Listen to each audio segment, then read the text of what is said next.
Shalom warga kerajaan, ada hak-hak istimewa ataupun berkat-berkat khusus bagi mereka yang mengasihi Sang Raja.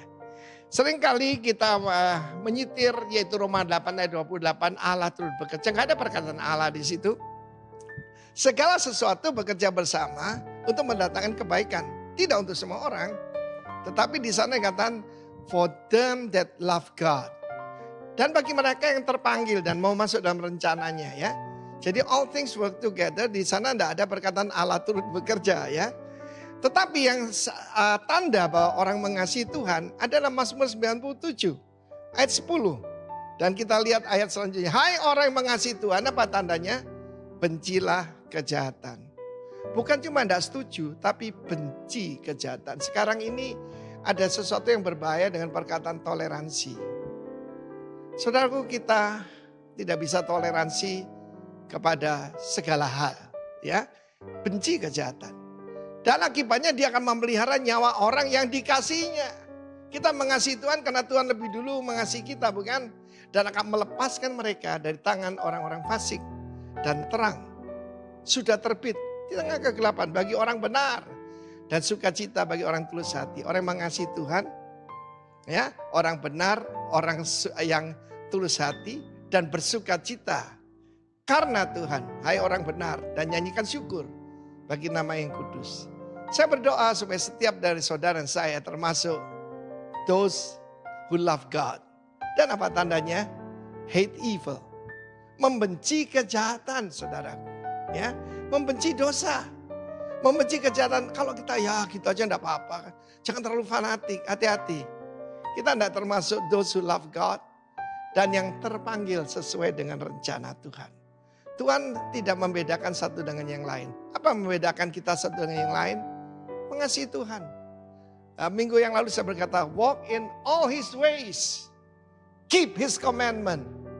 Barulah mereka itu akan mengalami berkat yang luar biasa pada Tuhan. Hidup cuma satu kali, saudara. Biarlah saudara dan saya termasuk those who love God. Dan yang menurut kepada rencana dan panggilan Tuhan. Dan ini akibatnya. Dia akan dipelihara nyawa kita, melepaskan kita dari orang jahat, termasuk penyakit jahat. Dan di dalam kegelapan yang kita hadapi di depan kita ini, terang sudah terbit bagi orang benar dan sukacita bagi orang tulus hati. Jadi kuncinya memang takut akan Tuhan. Satu kali saya berbicara bahwa Salomo itu salah minta kepada Tuhan. Dia minta wisdom. Wisdom itu karunia, saudara. Ya, seharusnya dia minta apa? Takut akan Tuhan. Kalau akan takut akan Tuhan dengan sendirinya, he will serve the Lord with gladness. Melayani Tuhan dengan gembira hati. Mazmur 2 berkata, with fear of God. Bagaimana akhir hidup daripada Salomo? Hati yang tertarik pada wanita-wanita asing dan menyembah di kuil-kuil mereka. Dan orang Israel memanggil dia the foolish wise man. Seandainya dia minta takut akan Tuhan. Sebab takut akan Tuhan itu suci. Dan takut akan Tuhan, hate evil. Kiranya Tuhan memberkati kita semua dengan takut akan Dia. Dan hati yang mengasihi Dia kembali. Tuhan memberkati kita semua warga kerajaan. Loving the King. And you will be blessed and preserved in Jesus' name. Amin. Selamat pagi keluarga. Saya di GB Rock Malang ketemu lagi. Saya nih disayang banget nih sama keluarga Rock Malang. Oke, apakah suara saya terdengar jelas? Boleh kasih reaksi kalau mungkin terdengar ya. Oke, sambil saya share screen langsung. Bapak Ibu, saya akan membagikan perenungan yang beberapa tahun lalu saya dapatkan, yang saya coba susun.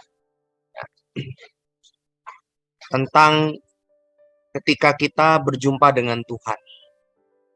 Bapak Ibu, kalau Anda merenungkan, kita merenungkan sama-sama, sebenarnya inti kekristenan itu apa sih? Berjumpa sama Tuhan.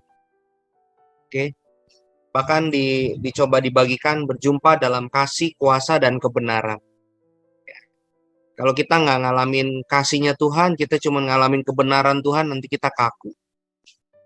Kalau kita nggak ngalamin kuasa Tuhan, kita jadi cuman berteori doang. Kita mesti ngalamin 3 hal ini, kasih, kuasa, dan kebenaran. Jadi kekristenan adalah pengalaman bersama Tuhan. Dan kita percaya ketika kita mengalami Tuhan, sesuatu terjadi dengan hidup kita. Saya senang dengan sebuah lagu, kalau Anda dengar di albumnya udah lama ya, Shalom Jerusalem. Itu lagu diambil dari Mazmur 5. Mazmur yang dinyanyikan oleh Daud. Tapi dinyanyikan dalam bahasa Ibrani. Anda bisa cari di YouTube, judulnya Matofu. Lagu itu teksnya, salah satu refnya adalah ayat ini. Ya. In thy great compassion I will come into your house. There I will bow, there I will fear thy holiness, O Lord. Ya, karena belas kasihanmu, saya bisa masuk ke rumahmu. Saya mau sujud, saya mau menyembah dalam menghormati kekudusanmu. Kita tahu bahwa kita bisa mengenal Tuhan, kita bisa mengalami hadiratnya, itu bukan karena kebaikan kita, tapi karena cinta Dia sama kita. Bukan kamu yang memilih aku, tapi aku yang memilih kamu. Itu term kerajaan, Bapak Ibu. Ya, bahwa tidak ada satu orang pun bisa ketemu sama raja kecuali raja yang pilih. Raja yang panggil dia. Dan kita bersyukur kita bukan hanya dipilih untuk mendekat sama raja kita. Kita bahkan ya ditebus menjadi anak-anaknya, menjadi pewarisnya. Tuhan bukan cuma mau kita menjadi warganya, Tuhan mau menjadikan kita anaknya, dan yang paling indah adalah Tuhan mau kita menjadi sahabatnya. Dan ini yang saya coba renungkan gitu ya. Ketika kita melayani, ketika kita terlibat dalam ini, apakah kita jangan sampai kehilangan esensi ini, Bapak Ibu? Oke. We become what we worship. Kita akan menjadi seperti apa atau siapa yang kita sembah. Ya, itu ada ayatnya di Mazmur tentang penyembahan berhala. Seperti itulah jadinya orang yang menyembah berhala itu. Jadi kalau kita mendekat sama Tuhan, kita encounter sama Tuhan, kita ngalamin pengalaman bersama Tuhan, ke dalam kasih, kuasa, dan kebenaran, kita percaya kita akan makin seperti Dia. Kita ingat tema kita selalu kita fokuskan bahwa kita harus bertumbuh serupa dengan Kristus. Jadi ini yang saya mau bagikan, ketika kita encounter with God, ketika kita bertemu sama Tuhan, ketika kita punya pengalaman sama Tuhan, sikap apa yang harus dibangun, yang juga muncul dalam hidup kita. Ini yang saya mau bagikan. Dan saya sangat suka membagikan ini dari kisah seorang yang nggak sempurna. Itu menggambarkan kita berusaha memberikan yang terbaik, tapi kita memang nggak sempurna. Kita masih bisa gagal, ya, kita punya blind spot, dan itu sebabnya kita harus dekat terus sama Tuhan. Namanya Daud. Anda tahu bahwa Daud bukanlah raja, dia raja yang hebat, dia raja yang besar, tapi dia bukan raja yang sempurna. Tapi hatinya itu menarik, ya, hatinya itu Tuhan suka dengan sikap hatinya. Jadi dari kisah Daud ini saya mendapatkan pelajaran. Dan satu kali, kalau Bapak Ibu mempelajari bagaimana Daud begitu rindu membangun sebuah bait buat Tuhan. Karena buat dia itu adalah gambaran kehadiran Tuhan. Dia bilang dalam Mazmur 27, satu hal yang kurindukan, ya, itu yang kuingini, yaitu aku mau diam di rumah Tuhan. Dia masih punya gambaran bahwa Tuhan itu harus tinggal di satu tempat. Ya, di zaman itu mereka belum mengerti bahwa Tuhan itu nggak cari gedung, tapi Tuhan mau tinggal dalam bait yang namanya manusia. Di saat itu mereka belum mengerti pewahyuan itu, karena mereka harus ditransform dari pola penyembahan berhala, ya, menjadi pola bait Allah, kerajaan Allah. Oke, jadi orang Israel kan dulu orang-orang penyembah berhala. Tuhan nggak bisa langsung rubah budaya mereka, jadi perlahan-perlahan. Nah, Daud waktu itu punya impian, dia mau bangun bait Allah, dan dia mempersiapkan dengan semampu yang dia bisa, ya, sekuat tenaga. Dan ada ayatnya bahkan dibilang dalam masa kesusahan pun dia nabung buat bangun rumah Tuhan. Ya, dia mempersiapkan bahan baku termasuk emas-emas yang akhirnya dia wariskan ke Salomo. Nah, di sini saya senang di sini ada dalam 1 Tawarik 29 ayat 16 sampai 18. Ini doa yang menarik Bapak Ibu. Ya, doa yang menarik. Saya pindahkan dulu slide saya. Ya Tuhan Allah kami, ini ketika bait Allah dipersiapkan, segala kelimpahan bahan-bahan yang kami sediakan ini untuk mendirikan bagimu rumah bagi namamu yang kudus adalah dari tanganmu sendiri dan punyamulah segala-galanya. Ya, ini perlu kita garis bawahi. Oke. Aku tahu ya Allahku bahwa Engkau adalah penguji hati. Ini perlu kita garis bawahi. Dan berkenan kepada keikhlasan. Maka aku pun mempersembahkan semuanya itu dengan sukarela dan tulus ikhlas. Dan sekarang umatmu yang hadir di sini telah kulihat memberikan persembahan sukarela kepadamu dengan sukacita. Ya Tuhan Allah Abraham, Ishak dan Israel, Bapak-bapak kami, Bapak Ibu bisa baca-baca sama saya, peliharalah untuk selama-lamanya apa? Kecenderungan hati umatmu yang demikian ini. Dan tetaplah tujukan hati mereka kepadamu. Oke, dari beberapa ayat ini saya kasih highlight warna putih. Itu poin yang sama-sama kita akan renungkan.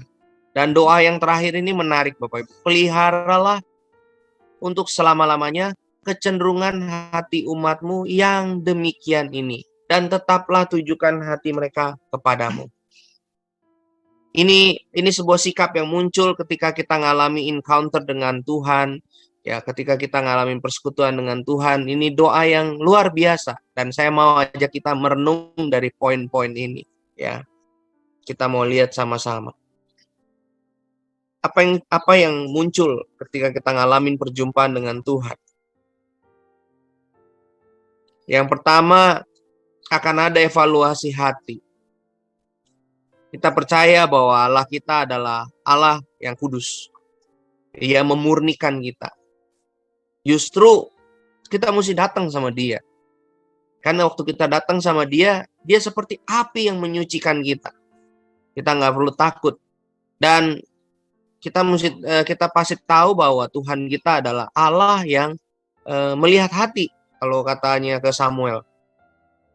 Daud pernah berdoa begini.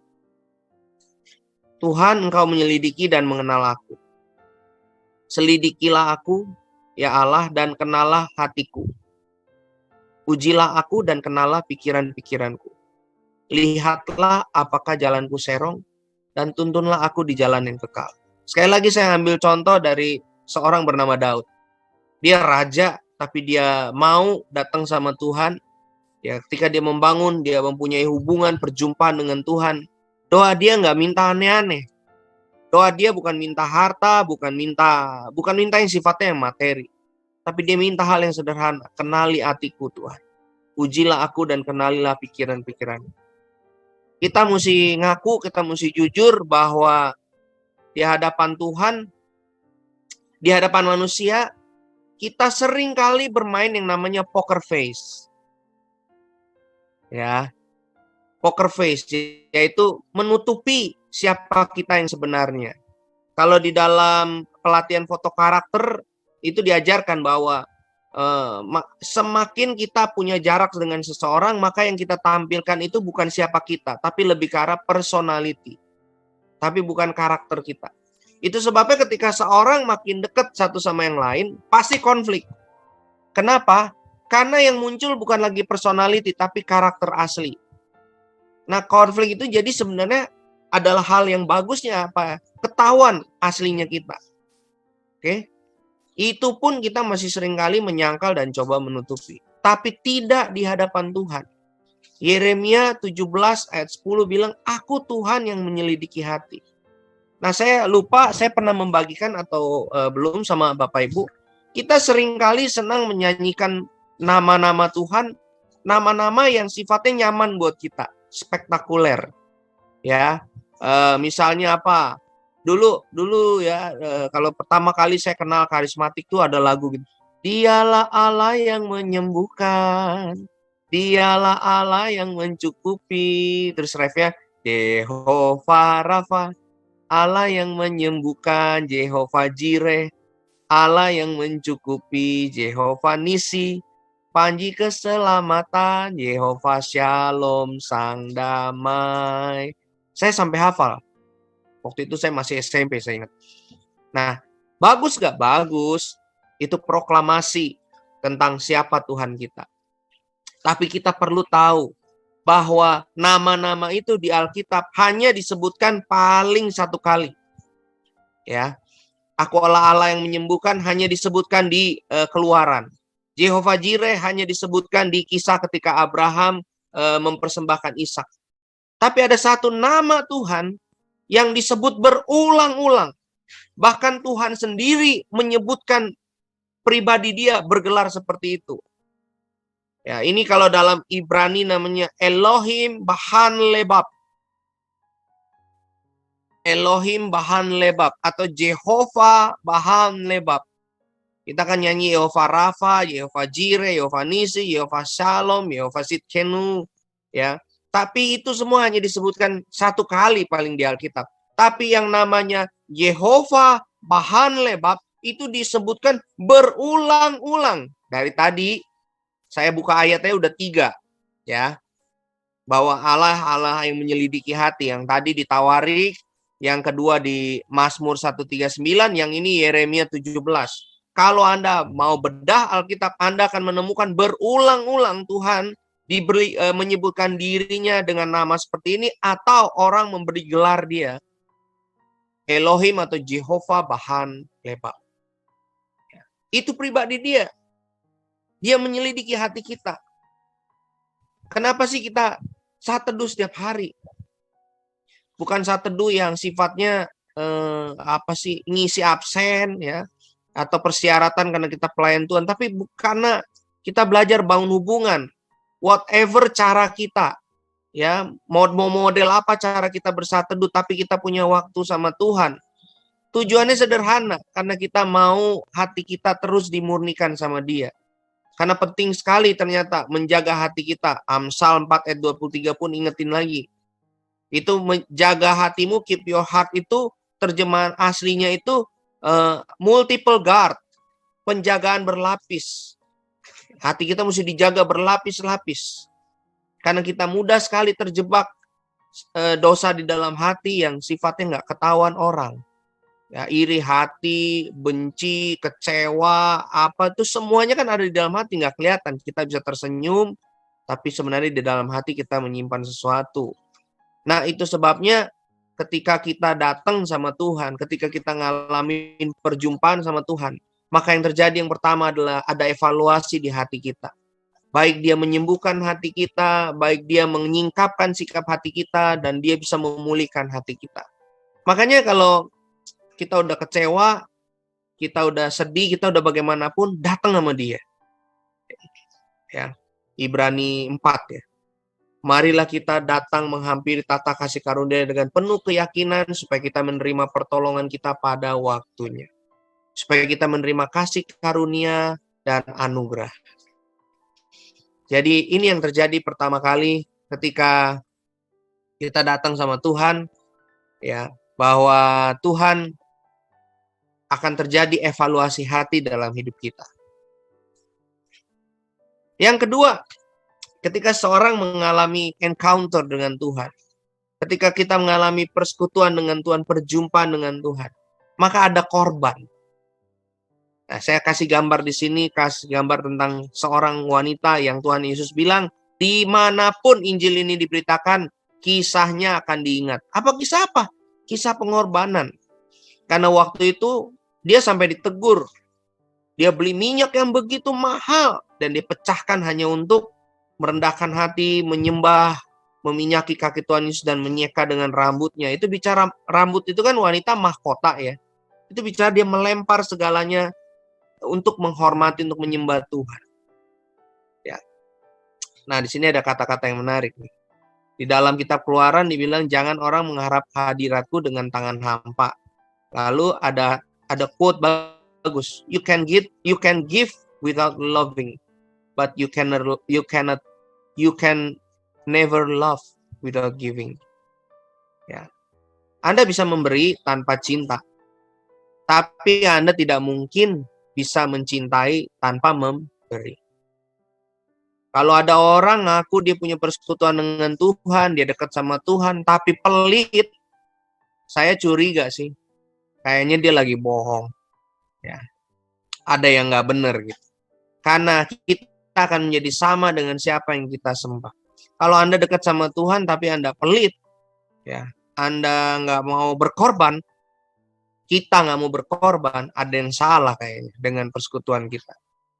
Nah, satu kali saya nonton TikTok, ada artis kesukaan saya namanya Keanu Reeves. Ya, dia diwawancara sama seorang artis, kalau nggak salah namanya Drew Barrymore. Mungkin ada yang di sini yang artis-artis TikTok sudah pernah lihat. Ya, Drew Barrymore jawab begini, no, I'm not a fighter, I'm a lover. Lalu dengan gombalnya Keanu Reeves jawab, no.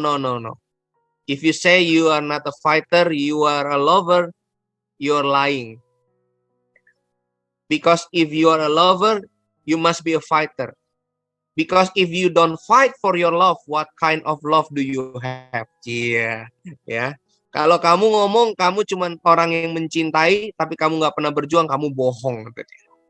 Karena kalau kamu mencintai tapi nggak pernah berjuang, ya, cinta yang bagaimana yang kamu punya? Ya, kelihatannya gombal ya Bapak Ibu, tapi menarik untuk kita renungkan. Kalau kita dekat sama Tuhan, kita ngalamin Tuhan.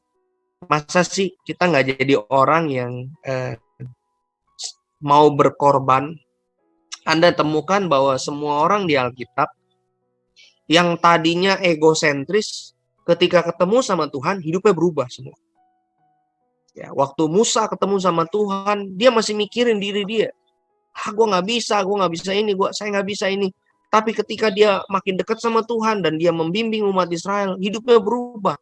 Yang tadinya mikirin diri sendiri, bahkan di Keluaran 33 dia sampai begini, Tuhan, hapus nama saya. Kalau Tuhan mau bunuh ini umat, hapus nama saya. Waduh. Ya, kenapa? Karena dia makin dekat sama Tuhan, dia makin ngerti hati Tuhan. Allah kita bukan pengambil, dia pemberi, he is a giver. Bahkan dia menunjukkan korbannya, yaitu anaknya sendiri. Dan menemukan Abraham ketika dia berjumpa sama Tuhan, hidupnya berubah sampai pada titik pengorbanan yang terberat, yaitu dia memberikan anaknya di puncak gunung Moria. Tapi Anda tahu di situ sebenarnya Tuhan nggak pernah mau Abraham mengorbankan anaknya. Tuhan justru lagi mau mengubah mindset Abraham, ya. Ketika Abraham yang dari penyembah berhala, orang penyembah berhala tuh dulu kan nyembah Moloch, nyembah Baal, itu korbannya apa? Anaknya dibakar. Korbannya manusia. Jadi waktu Abraham diminta korbanin anaknya, dia nurut aja karena dia di otak dia masih pikir Tuhan itu, oh begini, harus ada korban orang. Ternyata begitu dia ada di puncak itu, dia mau kasih, Tuhan tahan. Di situ Abraham dapat pewahyuan baru bahwa Allahku bukan pengambil, tapi justru pemberi. Dia berubah di situ. Perjalanan mengubah dia. Yakub, lagi-lagi kisahnya sama. Waktu pertama kali dia ketemu sama Tuhan, dia lihat Tuhan ada malaikat naik turun dan dia bernazar, doanya masih untuk diri sendiri. Tapi ketika dia ngalamin perjumpaan dengan Tuhan, bahkan sampai dia gulat sama Tuhan, ya kakinya, pangkal pahanya copot, di situ namanya berubah jadi Israel. Dan ketika dia sampai di kisah Yusuf, dia berjumpa sama Firaun, dia menjadi orang yang bukan lagi berfokus sama diri sendiri, tapi justru dia memberkati Firaun. Lihat di sini Bapak Ibu, Alkitab banyak kisah bahwa seseorang yang mengalami encounter dengan Tuhan, sikap hatinya berubah jadi sikap hati yang orang yang senang memberi korban, orang yang senang memberikan sesuatu. Korban di sini berbicara sesuatu yang sifatnya nggak nyaman buat diri. Orang kalau kambing dipotong, apa dipotong kan nggak ada yang ketawa, ya kan? Nggak ada. Mereka itu semua menjerit bahkan lari gitu kan. Korban itu sesuatu yang sakit. Makanya kalau saya ibadah raya lagi bicara pengumuman tentang tentang persembahan, saya selalu bilang, kalau Anda cabut dari dompet Anda, sesuatu yang nggak bikin Anda sakit, Anda lagi nggak sedang berkorban, Anda lagi cuma sekedar nyumbang. Kita bukan bicara angka yang terbesar, tapi kita bicara sesuatu yang menyakiti ego kita. Ketika kita udah mikir waktu kita memberi, nanti dibuat begini, nanti dibuat begitu, udah ada yang salah nanti dengan hati kita. Biasakan diri kita ketika kita datang sama Tuhan, ketika ini waktunya kita ibadah, ya sudah, beri. Dan beri itu bicara apa? Korban. Lakukan yang terbaik. Bukan karena pemimpin jemaat, bukan karena organisasi gereja kita, tapi waktu itu kita dari dalam sikap Tuhan, I give it to you. Aku mengasihi engkau. Sebab segala yang aku punya, engkau punya. Jadi saya nggak perlu tahan-tahan. Nah ini sikap hati yang saya dapat, yang saya berusaha belajar Bapak Ibu. Oke, kalau kita begini kayak rasanya di gereja konflik juga nggak terlalu aneh-aneh. Ketika kita rasa begitu kita tabur, kita memberi, kita sedang berkorban, kita tahu kita lakukan itu untuk Tuhan, urusan Tuhan nanti yang beresin. Ya, nah ini menarik kisah ini Bapak Ibu. Korban itu bukan bicara nilai. Ini kalau kita bicara pemberian ya. Korban itu nggak selalu bicara tentang nilai. Angka, yang saya maksud angka. Nilai itu yang maksud angka. Lihat ya, kisah perempuan ini. Dibilang perempuan ini kasihnya dikit. Tapi di sorga kedengeran suaranya tuh boom, kenceng. Sedangkan yang lain kasihnya gede, tapi di mata Tuhan biasa aja. Kenapa? Karena dibilang orang memberi dari kelimpahannya. Artinya gini, nggak ada sakit-sakitnya waktu ngasih. Tapi perempuan ini memberi dari kekurangannya, bahkan seluruh nafkahnya. Artinya waktu dia kasih, dia mungkin mikir, besok kayaknya beliin anak roti nggak cukup. Besok ini mungkin nggak bisa. Tapi dia tahu ketika dia datang, dia berjumpa sama Tuhan, ya, dia mengalami kasih, kuasa, dan kebenaran, maka tidak ada yang lain. Saya nggak bisa beri apa-apa kecuali yang terbaik. Dan ini yang saya punya, walaupun sakit, I give it to you. Ya, dan itu nggak bisa dipaksa. Itu adalah buah dari kita disentuh, kita ngalamin cinta dan kasih Tuhan. Makanya tadi dari awal saya ngomong, kekristenan adalah perjumpaan dengan Tuhan. 1 Yohanes 4 bilang, we love because he first loved us. Kita mengasihi karena dia lebih dulu mencintai kita. Orang yang udah ngalami cintanya Tuhan, ya, suka nggak suka, dia pasti akan belajar memberikan yang terbaik, berkorban.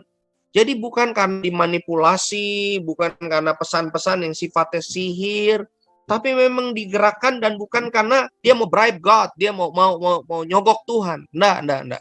Nah itu yang banyak diajarkan di beberapa pengajaran gitu. Kayaknya Tuhan tuh mesti disogok. Itu Tuhan penyembah berhala, bukan raja kita.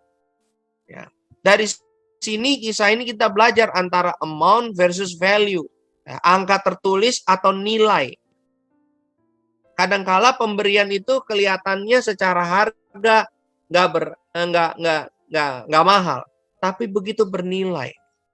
Sampai hari ini saya menikah mau masuk 16 tahun, ya, saya masih menyimpan boneka monyet. Sebenarnya bukan saya sih, istri saya. Dia masih menyimpan boneka monyet yang saya hadiahkan waktu pertama kali kami jadian. Saya hadiahin. Nah, itu monyet, ya elah, bukan boneka mahal Bapak Ibu. Ya. Saya beli di sebuah dep store waktu itu. Monyetnya lucu, saya beli, saya hadiahkan dia. Nah, dia simpen sampai sekarang. Dia rawat sampai sekarang. Bukan karena harganya, tapi karena nilainya. Kenapa? Karena ini bicara tentang hubungan. Kasih yang beri ini mencintai saya, mengasihi saya. Nah ini bicara korban juga begitu Bapak. Sekali lagi saya ulang. Ya. Harus dibalik. Dari buah dari hubungan kita mengenalkan, bersekutu sama Tuhan. Ya. Mengalami kasih, kuasa, dan kebenaran. Buahnya yang kedua akan muncul adalah sikap hati yang berkorban. Jadi kalau ketemu ada orang-orang Kristen yang kadang-kadang nggak tulus, ya, Kalau memberi itu selalu di belakangnya ada embel-embelnya. Ya kita nggak boleh juga marah ya. Mungkin walaupun kesel kita ketemu.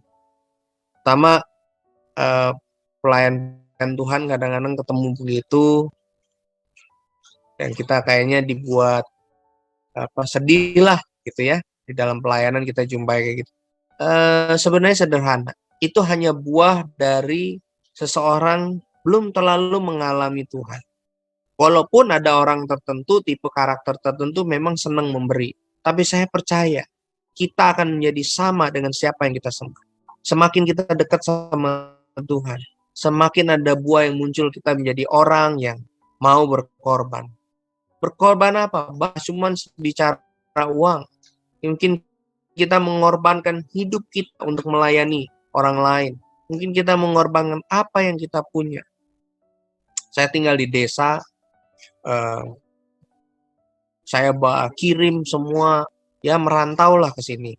Ya mobil yang kami dapat dari pemberian. Kami dapat mobil waktu itu dalam keadaan pilot. Ada orang kirim mobil sama kami, baru. Dikirimin STNK, BPKB-nya, semua nama saya. Aduh, saya sampai nangis. Orang baru kenal, tiba-tiba sayang sama kami.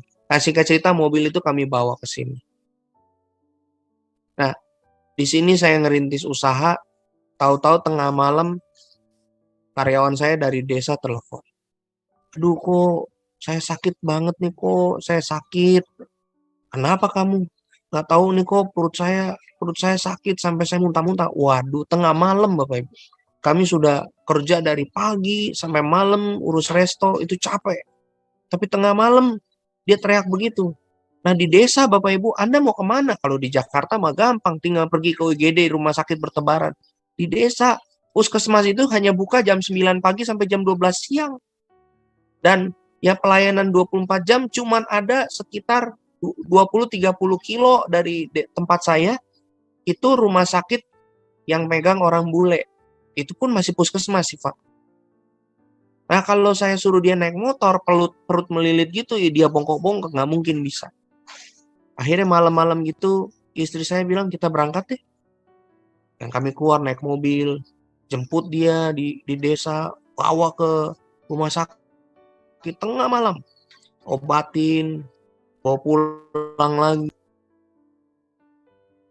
pastiin dia sudah sehat.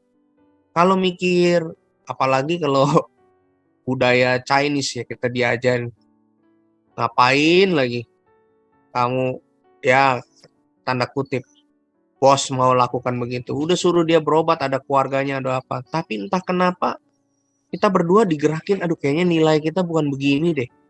Hati kita gimana gitu. Jadi berangkatlah kami malam-malam. Ya, ini saya tergerak cerita begini Bapak Ibu.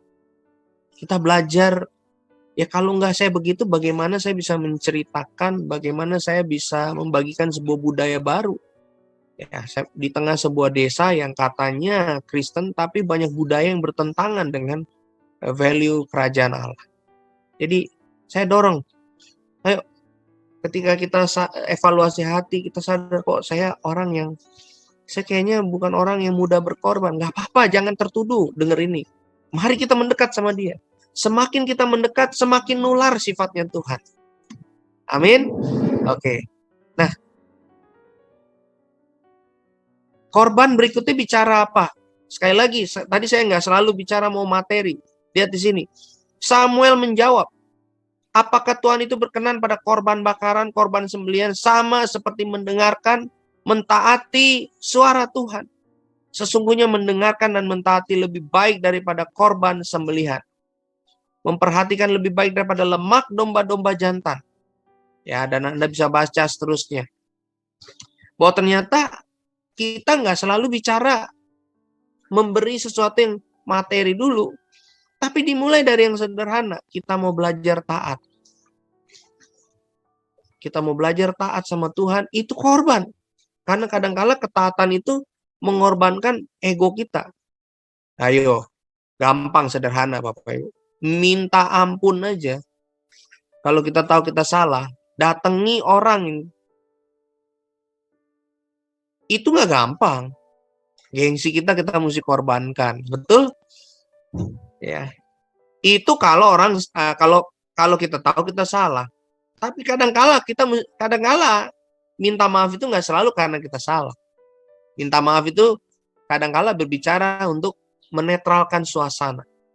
Itu dalam ilmu people skill. Kadang-kala Anda mesti minta maaf bukan karena Anda salah, tapi untuk membuat suasana kondusif dan ada pintu yang bisa dibuka untuk memperbaiki hubungan. Nah, itu kan kadang-kadang kita butuh kekuatan Roh Kudus. Itu taat yang sederhana. Saya ingat banget waktu saya ikut pelayanan pria pertama kali, di situ ditantang. Hei pria-pria, kalau kamu sadar kamu pernah jadi pria yang nggak benar, ya, terutama kamu melukai perempuan-perempuan, dan kamu tahu kamu belum beres dengan itu, coba dengarkan suara hatimu. Kalau kamu digerakkan, ayo.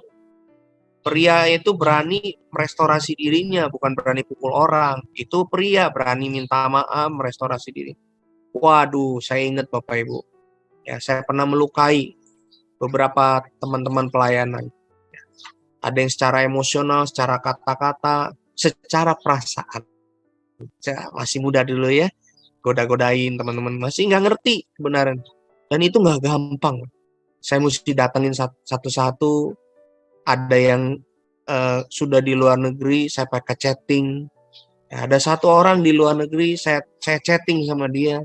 Saya minta maaf, saya dulu pernah jadi pria yang nggak benar, permainkan perasaan kamu. Walaupun saya nggak sampai aneh-aneh, tapi saya udah permainkan perasaanmu, saya minta maaf. Ternyata Bapak Ibu dia jawab, aku sudah bertahun-tahun menanti ini dari kamu. Aku lihat kamu pelayanan bla bla bla, tapi aku nggak pernah dengar kata-kata ini, dan sekarang aku dengar kamu jawab seperti ini. Ya. Terima kasih. Wah, itu saya lega. Jadi ada beberapa yang saya rasa Roh Kudus dorong saya. Saya minta maaf. Ada beberapa sahabat yang ternyata terluka, saya minta maaf sama dia. Cuman karena apa? Saya belajar mendengarkan ketika Roh Kudus dorong hati saya. Jadi ini bentuk korban juga ketika kita belajar mentaati suara Tuhan. Ya, yang sederhana aja Bapak.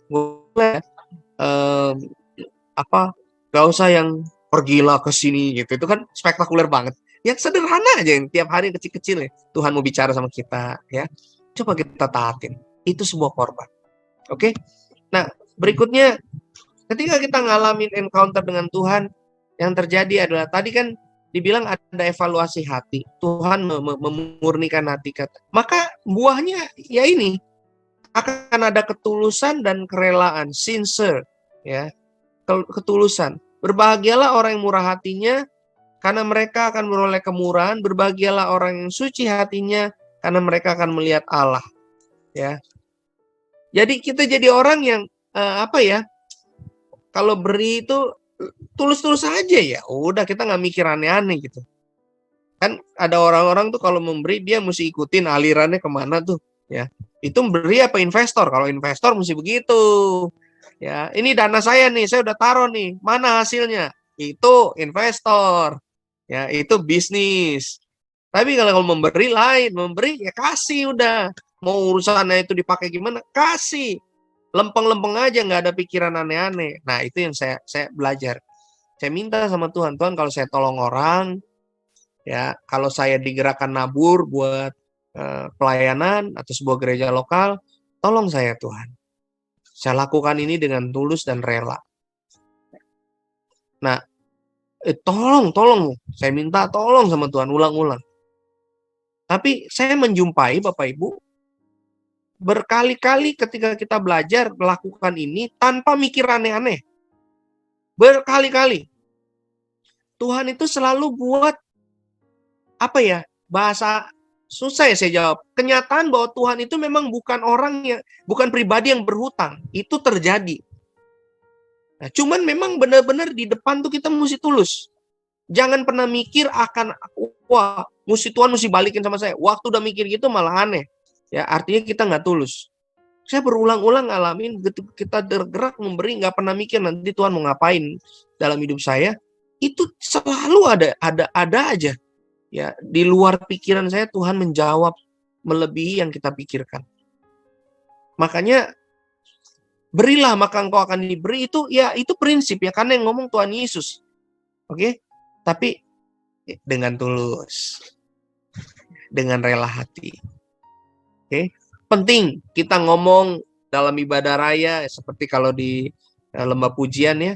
Penting kita ngomong penting apa, persembahan itu apa, ya kebenarannya itu apa. Tapi kita mesti menjaga banget message itu pure, menjadi sebuah message yang pure, memang firman Tuhan, tapi bukan untuk memanipulasi atau drive orang supaya dia, oh kalau saya kasih saya akan gini, jangan. Itu penting sekali kita menjaga. Saya sangat hati-hati berbagi tentang ini. Oke? Yang berikutnya, ketika kita encounter with God, maka akan ada sukacita. Ada yang masih ingat lagu lama? Saat terindah di hadiratmu, berkat melimpah ada padamu, ku dipulihkan dan dibarui dalam hadiratmu, ada sukacita. Kita percaya buah dari perjumpaan dengan Tuhan, buah dari sebuah kedekatan dengan Tuhan dalam kasih kuasa dan kebenarannya, ada sukacita dalam hidup kita. Sukacita yang bisa menolong kita melewati segala keadaan. Ya, kita bisa marah, kita bisa kecewa, kita bisa sedih. Tapi sukacita ini kayak ibaratnya kompas kita untuk kembali lagi. Aku bersukacita ketika dikatakan orang kepadaku, mari kita pergi ke rumah Tuhan. Lagi-lagi Daud yang ngomong. Ya, aku seneng banget. Kenapa? Hadirat Tuhan itu memberikan aku sukacita. Ya, buah dari kita berjumpa sama Tuhan, punya hubungan yang mengasihi Dia, dekat sama Dia, ada sukacita. Ya. Bersukacitalah senantiasa dalam Tuhan. Nah, lihat. Dalam apa? Dalam Tuhan. Ya, dalam Tuhan, ingat. Kita hanya bisa dapatkan itu di dalam Tuhan. Sekali lagi ku katakan, bersukacitalah. Jadi ada sebuah yang muncul, ada sebuah reaksi, sebuah buah yang muncul. Nah, ini kan juga buah roh, sukacita muncul. Nah, ini menarik Bapak Ibu. Ada sebuah kisah dari kisah Nehemia. Pada bulan Nisan tahun ke-20 pemerintahan Artasasta, ketika aku menjadi tugasku untuk menyediakan anggur, aku mengangkat anggur dan menyampaikan kepada raja. Karena aku kelihatan sedih dan yang memang belum pernah terjadi di hadapan raja, bertanyalah ia kepadaku, mengapa mukamu muram, walaupun engkau tidak sakit? Engkau tentu sedih hati. Lalu aku menjadi sangat takut. Jawabku kepada raja, hiduplah raja untuk selamanya. Nah Bapak Ibu, dari kisah ini Anda tahu bahwa ini kisah tentang kerajaan. Ya, ini gambaran. Menarik sekali. Untung rajanya baik di sini ya. Ini gambaran Tuhan. Dia baik. Dia tanya, kenapa kamu sedih? Padahal kamu nggak sakit. Lalu dibilang Nehemia jadi takut. Kenapa Bapak Ibu? Karena ada sebuah etika di dalam kerajaan. Ketika seseorang menghadap raja, itu mukanya nggak boleh kelihatan sedih. Mukanya nggak boleh manyun. Kenapa? Karena kalau dia lakukan itu artinya seperti dia sedang bilang, kamu nggak adil, kamu nggak baik, kamu bukan raja yang benar. Itu kayak begitu. Makanya ayat ini bilang, Nehemia begitu takut. Ya, dia lupa, dia begitu sedih bangsa dia yang hancur, ya, yang kotanya dibakar habis. Dia begitu sedih banget. Ya, dia lagi terbawa dengan itu sampai dia lupa dia lagi melayani minuman buat raja. Ini buat mengingatkan kita Bapak Ibu. Ketika kita datang sama Tuhan, Tuhan memberikan kita Roh Kudus-Nya, memampukan kita untuk memutuskan, aku mau bersuka cita, aku mau bersyukur dalam segala keadaan. Aku mau bersuka cita senantiasa. Kenapa? Karena begitu urusan datang sama Tuhan, aku mau bersyukur pada Tuhan, aku mau bersuka cita. Itu penting banget. Ingat, justru waktu kita lakukan ini, kita lagi berkorban. Makanya dibilang korban pujian, korban syukur. Itu bicara apa? Ketika dibilang korban pujian, korban syukur, it means ketika kita melakukannya, keadaan kita mungkin bukan sedang baik-baik saja. Ketika kita melakukannya, mungkin perasaan kita lagi kalang kabut, lagi galau, lagi baper dan sebagainya. Tapi kita memutuskan mengendalikan itu dan I will rejoice.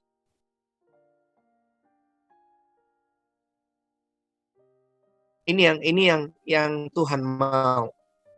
Dan saya percaya ketika kita makin dekat sama Tuhan, buah ini muncul, yaitu kemampuan kita untuk bisa bersuka cita senantiasa dalam segala keadaan, tersyukur. Ada orang mungkin yang nggak ngerti karismatik itu, lu berisik-berisik, joget-joget apa sebagainya, karena nggak baca Alkitab. Ya. Karena waktu Alkitab tulis Tuhan Yesus bersukacita itu agaliau, artinya bersukacita sampai joget-joget, sampai loncat-loncat. Itu kayak orang kalau Piala Dunia lihat gol, wah itu teriaknya lebih dari kompetisi biasa. Itu agaliau. Bersukacita sampai loncat-loncat, sampai teriak-teriak, itu Tuhan Yesus loh.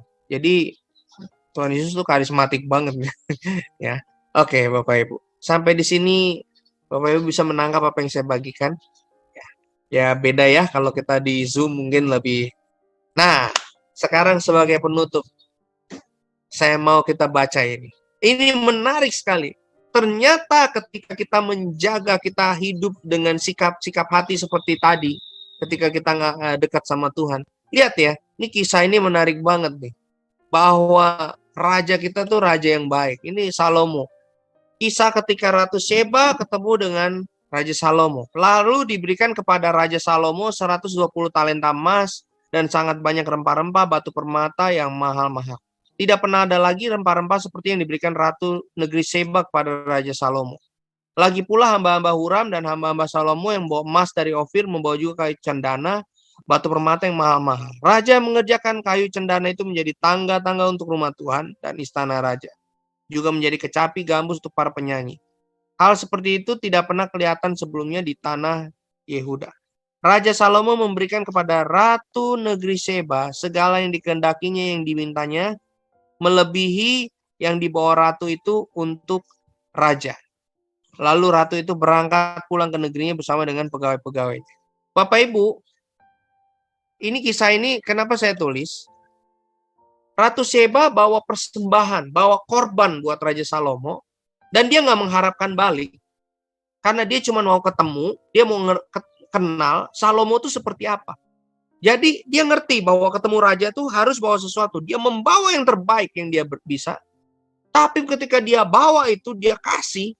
Dan Raja Salomo berkenan. Ini di luar gombalnya Raja Salomo ya. Ini polanya. Begitu berkenan, maka ayat ini ditulis. Bahkan Raja Salomo memberikan kembali melebihi yang ratu itu bawa untuk dia. Kalau Bapak Ibu baca di kitab paralelnya, di kitab Raja-Raja, Anda akan menemukan raja memberikan according to the king royal generosity.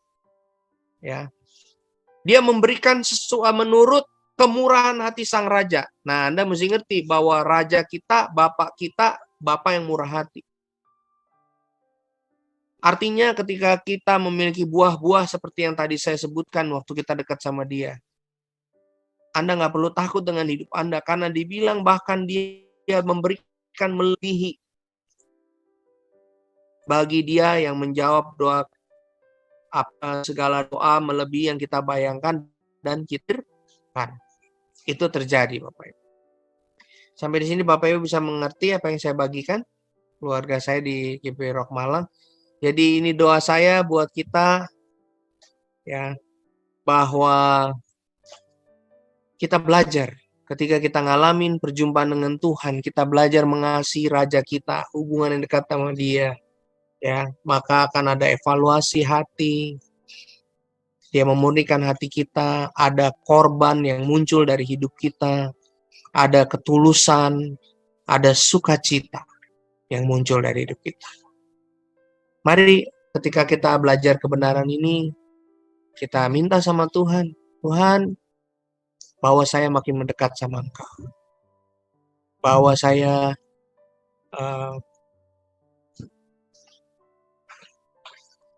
makin melekat sama Engkau. Sehingga apa? Buah-buah ini muncul dari hidup saya.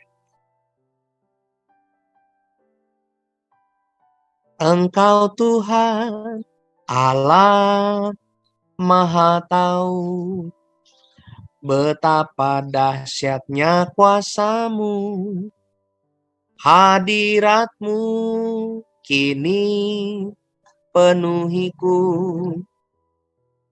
bawaku mendekat padamu.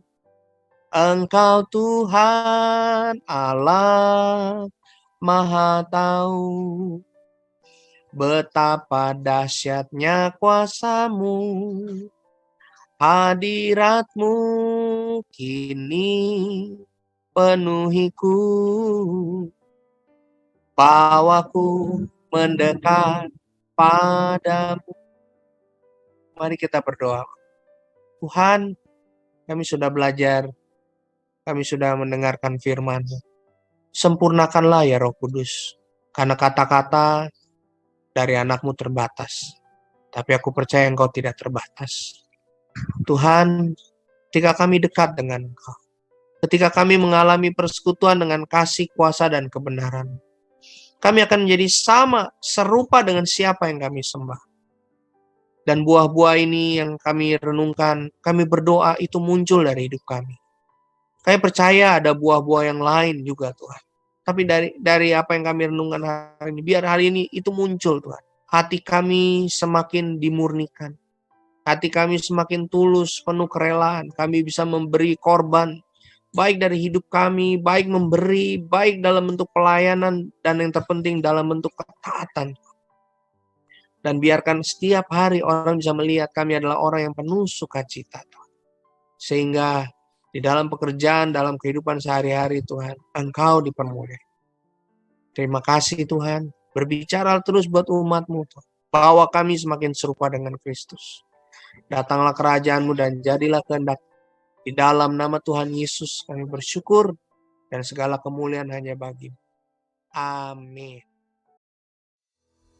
Shalom Jemaat Rock Malang, berikut adalah beberapa pengumuman yang wajib Anda ketahui. Kami menginformasikan bahwa rekening persembahan telah berubah menjadi berikut ini. Anda bisa mencatatnya atau Anda bisa mendownload pada link layanan terpadu yang telah kami sediakan. Kami mengajak Anda untuk mengikuti ibadah raya yang kami adakan secara hybrid setiap minggunya, baik secara onsite maupun online. Secara onsite, Anda bisa menghadiri kegiatan ibadah di My Little Island School di Jalan Lembadieng nomor 7 Malang. Kami menghimbau Anda yang mengikuti ibadah onsite untuk tetap mengikuti protokol kesehatan yang telah ditetapkan sebelumnya dan wajib mengisi formulir kehadiran ibadah raya onsite yang telah kami sediakan pada link layanan terpadu. Sedangkan bagi Anda yang ingin mengikuti ibadah secara online atau virtual, Anda bisa mengikutinya melalui link Zoom yang telah kami sediakan pada layanan terpadu. Rekaman ibadah raya akan kami sediakan melalui link YouTube pada channel GPI Rock Malang yang bisa Anda tonton ulang atau bisa Anda bagikan kepada orang lain. Bagi Anda yang belum mengisi form pengkinian data jemaat, kami menghimbau Anda untuk segera mengisinya melalui link layanan terpadu yang telah kami sediakan sebelumnya. Perlu Anda catat dan perhatikan, seluruh aktivitas kegiatan kami terpusat pada link layanan terpadu yang tertera pada layar ini. Melalui link ini, Anda bisa mendapatkan berbagai macam informasi mengenai pelayanan kami. Demikian pengumuman ini kami sampaikan. Terima kasih dan Tuhan Yesus memberkati.